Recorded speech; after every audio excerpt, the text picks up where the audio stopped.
bonjour à vous, c'est la rentrée de septembre et c'est également la rentrée pour le Comic Seater Showcase qui avait pris les vacances pour le mois d'août. Alors, ce mois-ci, on va terminer ce que j'ai commencé les 2 dernières émissions, c'est-à-dire parler tout d'abord d'Axis, le dernier crossover publié chez Panini, avec les numéros 3 et 4 qui sont sortis cet été pour conclure cet arc narratif. Alors, on va commencer par le numéro 3. Ici, nous avons, comme d'habitude, 2 couvertures. C'est la couverture 1/2. Il en existe une autre. Et il contient 2 épisodes de la série. C'est dessiné cette fois-ci, puisqu'on change à nouveau de dessinateur, par Terry Dodson dans une première partie. Et on voit le retour d'Adam Kubert pour la deuxième partie du récit. On reprend avec les Vengeurs qui ont été convoqués par le chef, qui est le Faucon Captain America, Sam Wilson, qui convoque tous les Vengeurs suite à l'évasion de Crâne Rouge. Il y a donc, au tout début, Spider-Man qui arrive en même temps que Nova, et Nova étant le petit nouveau, il est un peu guidé par Spidey dans cette réunion. Alors on découvre tous les personnages qui sont invités, qui ne savent pas pourquoi ils sont là, ils se le demandent, avant de découvrir tout simplement que Sam Wilson veut tous les emprisonner. Comme par hasard, seul Spidey va s'en sortir et il emmène Nova avec lui. Évidemment, Spider-Man est le meilleur, il a son sens d'araignée, il a découvert le poteau rose assez rapidement pour pouvoir fuir du building avant que tous les autres Vengeurs se fassent arrêter. Va donc s'en suivre une petite course-poursuite entre les 2 survivants de cette capture et les Vengeurs qui, je rappelle, c'est l'équipe de Vengeurs qui a été inversée, qui a subi le phénomène d'Axis et qui est donc devenue méchante, qui a laissé ses vices les plus profonds ressurgir. Donc, ils vont être aidés par une autre équipe qui est composée de Steve Rogers, de Magneto, et ces gens-là qui n'ont pas été inversés, ou qui sont devenus gentils, vont devoir trouver un moyen de vaincre non seulement ces Vengeurs qui veulent conquérir le monde, qui ont emprisonné leurs amis, qui veulent retrouver Crâne Rouge pour le tuer, et aussi également les X-Men, Apocalypse, qui lui prépare une bombe génétique qui vise à détruire tous les êtres humains, donc les non-mutants. Les dessins de Terry Dodson ne sont pas très bons, connaissant l'artiste. Terry Dodson est un grand artiste des comics qui fait de très belles choses, et ici, il ne faut pas se voiler la face, c'est mauvais, c'est pas du Terry Dodson, comme on a l'habitude de le voir. Il est assez fluctuant dans ses dessins, Terry Dodson, parfois c'est magnifique, et parfois c'est pas bon. Il a un style très rond, très cartoony presque, et là c'est un peu trop prononcé, c'est-à-dire qu'il n'y a pas assez. Voilà, normalement le trait est beaucoup plus sexy, beaucoup plus maîtrisé, beaucoup plus fin malgré tout, malgré les rondeurs. Ici c'est très, on a l'impression d'une BD quoi, pour enfants, donc c'est pas sympa. Les affrontements vont vite avoir lieu entre les différentes factions, entre les inversés. Donc ici Dents de Sabre et Mystique qui ont été inversés, donc sont gentils, et combattent par exemple Malicia qui elle est devenue méchante. Iron Man, lui, Tony Stark, va faire face à Daredevil, Matt Murdock, qui a senti qu'il y avait un problème avec Tony Stark, qu'il n'était pas lui-même, qu'il faisait des choses étranges, et va donc se prendre une raclée par Iron Man. C'est bien fait pour toi, Daredevil. Alors, ensuite, nous avons Thor. En fait, on suit chacun des personnages. Thor qui est en train de s'amuser dans un casino, c'est pas très bien pour un dieu, et Loki va venir lui faire la raison et va se faire tabasser, avant d'être sauvé, comme un peu tous ceux qui se sont retrouvés en difficulté, par Spider-Man, par Captain America Steve Rogers, et son fils, le fils de Steve Rogers, qui va avoir un rôle aussi dans cette guerre. On découvre que Steve Rogers n'a pas perdu de temps, il a d'ores et déjà réuni les inversés pour pouvoir contrer la menace des mutants et des Vengeurs qui sont devenus fous, et va s'en suivre une grande bataille visant à empêcher la bombe génétique d'exploser d'un côté, et de l'autre côté de stopper et d'inverser les Vengeurs. Donc on retrouve à ce moment-là de la bataille Adam Kubert qui reprend les rênes des dessins et qui propose un travail beaucoup plus maîtrisé et vraiment sympathique. Autant j'avais des réserves et j'ai pas trouvé Adam Kubert au meilleur de sa forme, même si c'était joli, hein, mais j'ai pas trouvé au meilleur de sa forme sur le premier numéro, là où il avait fait tous les épisodes. Autant là sur son retour pour la fin du crossover de l'event, je trouve qu'il est beaucoup plus... il a beaucoup mieux dessiné. Le découpage est meilleur, les dessins sont beaucoup plus raffinés, les détails et les visages sont mieux. Regardez le visage de Malicia sur le côté, il est maîtrisé, quoi. C'est beau. C'était pas le cas au tout début. Donc de la grosse baston pour terminer le chapitre, avec un Deadpool sur le dos d'Apocalypse qui tente de le raisonner tout en faisant des phrases philosophiques, puisqu'il a été inversé également, donc il est toujours gentil lui, il était gentil, on se comprend, hein, c'est Deadpool, hein, on rappelle que c'est quand même un assassin et un tueur, mais c'est un assassin et un tueur qui est quand même plutôt du côté gentil. Voilà, on pourrait le placer un peu comme Wolverine. Wolverine il tue des gens, pour autant il est gentil. Et voilà, donc ça part dans tous les sens. Diablo veut tuer Spider-Man, Dan Sabre vient aider Spider-Man et va défier les frères Summers, Tornade qui combat contre Iron Man et Captain America Sam Wilson. En même temps, on a la sorcière rouge qui a été affrontée Fatalis sur son domaine. Fatalis va être aidé par Magneto et par Vif Argent. Ça part vraiment dans tous les sens. Ça fait un peu penser, justement, et il y a un gros rapport entre ces deux arcs, avec Avengers versus X-Men. On trouve ces conflits qui partent de tous les côtés entre différentes factions de l'univers Marvel. Et franchement, c'est vraiment très sympathique. Et on termine par Apocalypse qui arrive à battre Deadpool. Et pas seulement le battre, hein, il lui enlève la tête. Et la bombe génétique est à 1 seconde d'exploser. Alors ça j'aime pas, voilà, c'est comme dans les films, on arrête la bombe à 4 ou 5 secondes, on l'arrête pas à 1 seconde, ou j'ai vu pire, c'était dans Mission Impossible Rogue Nation, où la bombe s'arrête carrément à 0,0 je ne sais pas quoi seconde. Non, ça n'existe pas ça. La bombe on l'arrête à 5, 10 secondes, 30 secondes, 1 minute, on l'arrête pas à 1 seconde, c'est le gros cliché tout pourri des films et des comics maintenant. Donc voilà pour le 3. Le 4, dernier numéro, ça c'est la couverture 1/2 également. Et on a toute une brochette d'artistes au dessin. On retrouvera Jim Choong, Adam Kubert, qui avons d'autres, Francis Leniliu, et ben c'est tout. Voilà. Alors la première partie est prise en charge par Francis Leniliu. C'est très beau, comme souvent avec Francis Leniliu, c'est un grand artiste, un grand dessinateur. Et on reprend là où on s'est arrêté, du moins un petit peu avant, parce que sinon la bombe elle explosait, évidemment. Donc on a Spider-Man qui essaye de débloquer, de désactiver cette bombe, qui n'y arrive pas, et donc c'est son ennemi Carnage, qui est gentil ici, qui va se sacrifier en héros, en grand héros tragique, pour détruire cette bombe. Donc sacrifice de notre cher Carnage, qui donc réussit à sauver les humains, et dans le même temps, les mutants se font attaquer par, les mutants d'Apocalypse, par les Vengeurs, les sombres Vengeurs, donc Thor, Iron Man, etc., qui arrivent pour tout combattre. Et ça continue en fait en du grand n'importe quoi. Alors c'est de la grosse bagarre, il y a plein de choses qui se passent. Pour autant, par rapport à différents crossovers et events d'habitude, je pense que ça prend plus son temps. Autant la première partie est un peu, avec, on avait eu Crâne Rouge, donc c'était un peu bâclé dans le sens où le scénario, ça part très vite. Autant là, on a 2 numéros, on peut dire, donc 4 épisodes entiers de grosses batailles finales, ce qui n'est pas le cas en principe dans les events où on a cette bataille finale en un numéro. Si on a de la chance de, on prend Fear Itself, on prend Siege, on prend Avengers vs X-Men, on prend tout ce qu'on veut, c'est toujours bâclé en un numéro, c'est pareil chez DC et ça j'aime pas. Donc pour une fois, on a 4 épisodes sur un final. Et ça c'est bien parce qu'on a le temps de voir les choses. C'est pas en 3 cases, c'est bâclé quoi. C'est pas je te tape sur une case, je te tape sur la deuxième et on fait la paix dans la troisième. Non, il faut quand même qu'il y ait un peu de temps et un peu de relief dans tout ça. Ici c'est le cas. Les dessins sont magnifiques de Francis Leniliu et voilà, ça continue. Donc la solution va venir de la sorcière rouge qui a été capturée par Magneto, qui va inverser le sort. Pour cela ils auront besoin de Crâne Rouge et c'est là la deuxième partie un peu du récit où Sam Wilson le Faucon va faire face à Steve Rogers dans une armure de Captain America, le vieux Steve Rogers qui est tout abîmé, qui est tout vieux, qui a plein de rhumatismes, et un Crâne Rouge tout aussi abîmé également. Et donc ces deux papis vont essayer de résister au jeune Sam Wilson qui a envie de les tuer l'un comme l'autre. Et donc le chapitre final, c'est celui où on a toute la brochette d'artistes, avec un peu de Francis Leniliu, mais tous les autres également qui font le retour, tous ceux qui ont participé à cet event. Et on a des petites pensées, par exemple au tout début on voit Dan Sabre qui se rappelle son passé avec Wolverine. Et ensuite on a donc le combat Captain America contre Captain America, c'est sympa.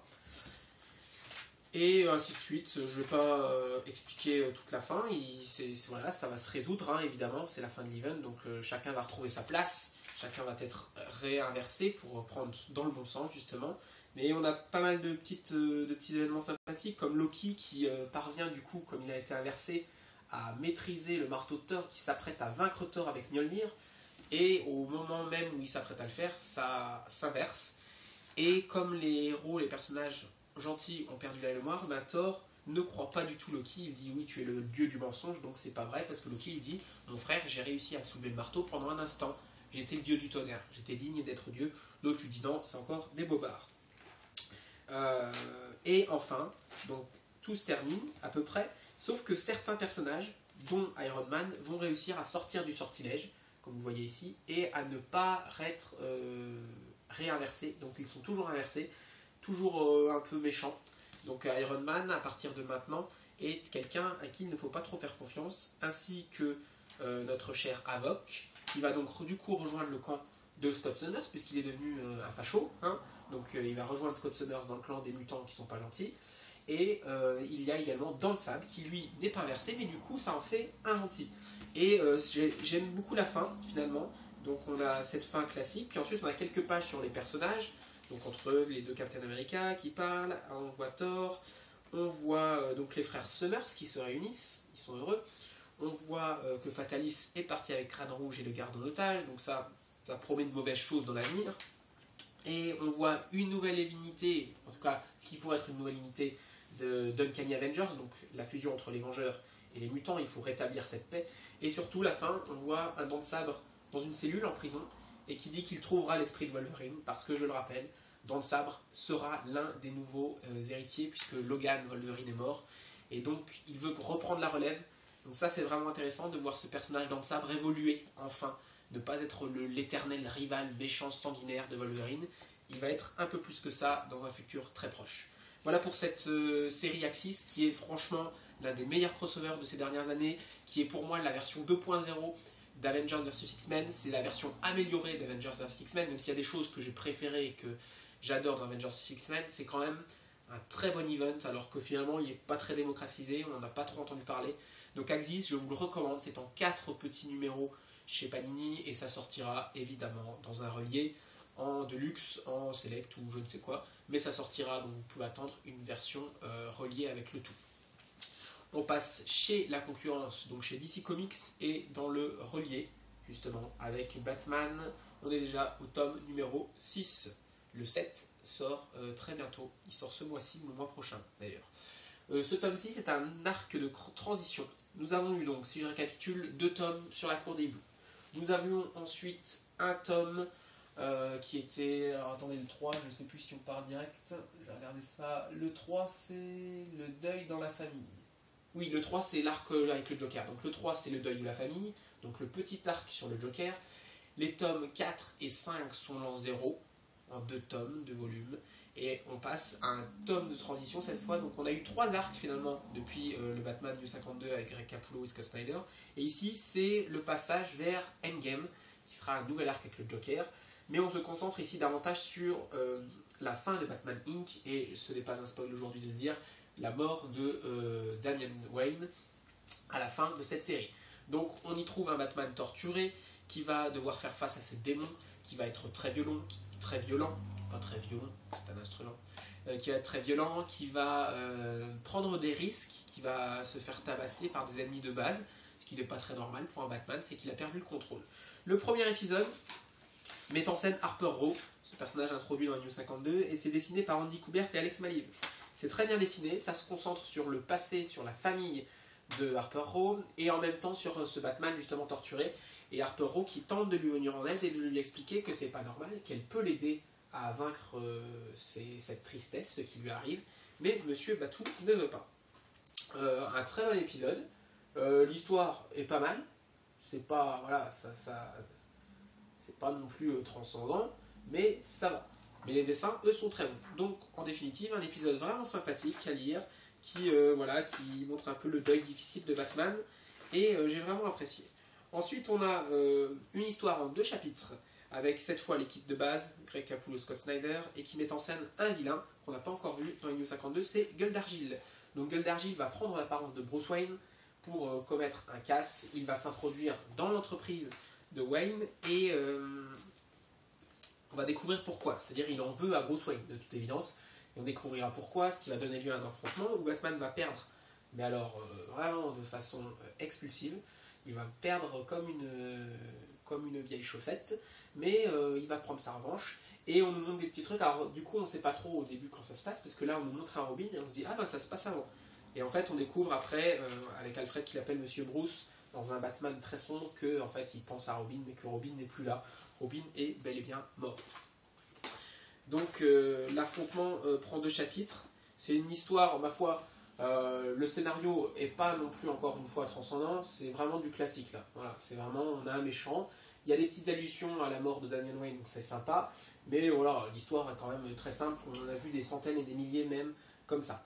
Les dessins par contre de Greg Capullo sont à tomber par terre, ça change pas, on va pas le changer.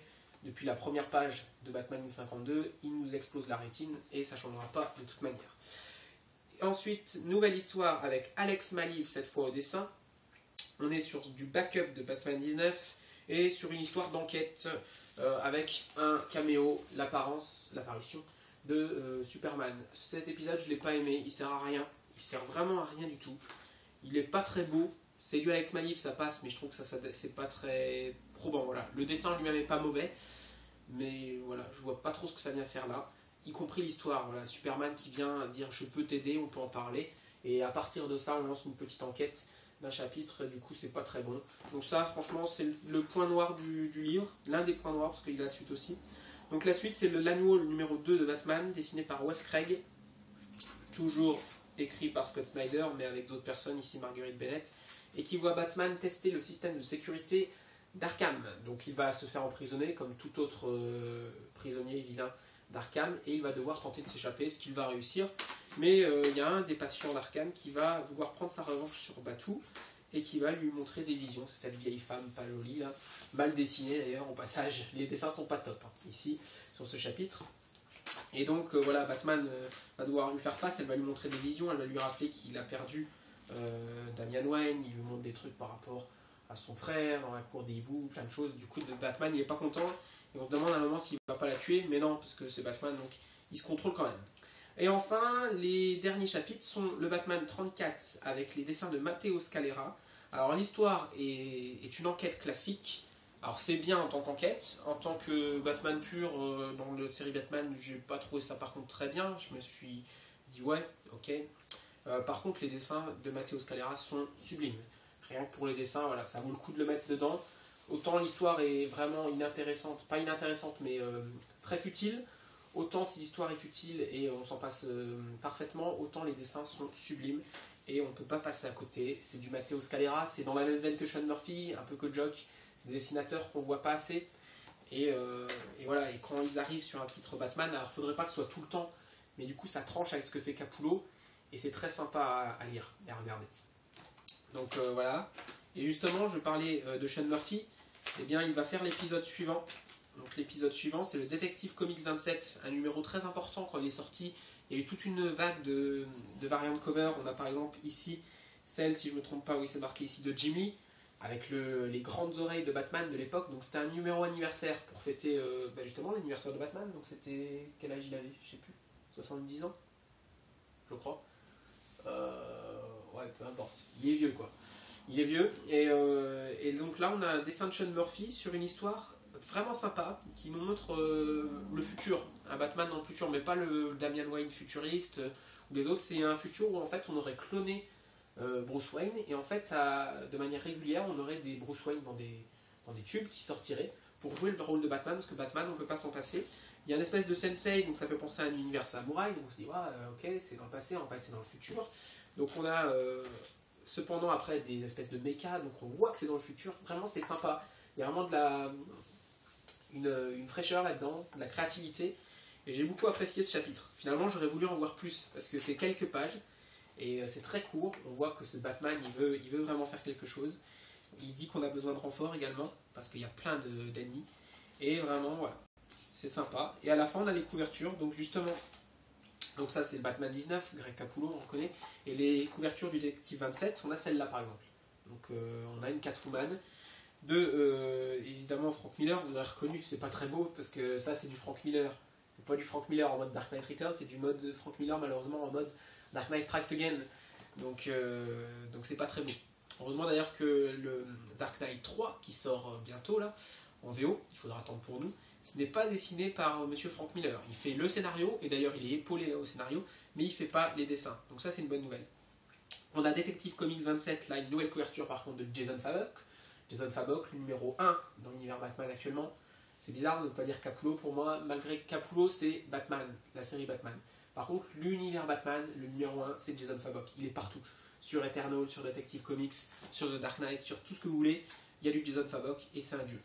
Ensuite, du Chris Burnham, on a du Tony S. Daniel. Tony S. Daniel, j'adore également, c'est très bon.